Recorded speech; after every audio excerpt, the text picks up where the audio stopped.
اے پروردگار مجھ کو ایسی توفیق عنایت کر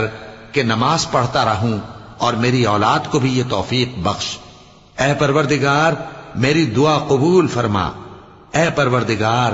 حساب کتاب کے دن میری اور میرے ماں باپ کی اور مومنوں کی مغفرت کیجو۔ اور مومنوں یہ نہ سمجھنا کہ یہ ظالم جو کام کر رہے ہیں اللہ ان سے بے خبر ہے، وہ ان کو اس دن تک مہلت دے رہا ہے جبکہ دہشت کے سبب آنکھیں پھٹی کی پھٹی رہ جائیں گی اور لوگ سر اٹھائے ہوئے میدان قیامت کی طرف دوڑ رہے ہوں گے، ان کی نگاہیں خود اپنی طرف لوٹ نہ سکیں گی اور ان کے دل مارے خوف کے ہوا ہو رہے ہوں گے۔ اور لوگوں کو اس دن سے آگاہ کر دو جب ان پر عذاب آ جائے گا، تب ظالم لوگ کہیں گے کہ اے ہمارے پروردگار ہمیں تھوڑی سی مہلت عطا کر تاکہ ہم تیری دعوت توحید قبول کریں اور تیرے پیغمبروں کے پیچھے چلیں۔ تو جواب ملے گا کیا تم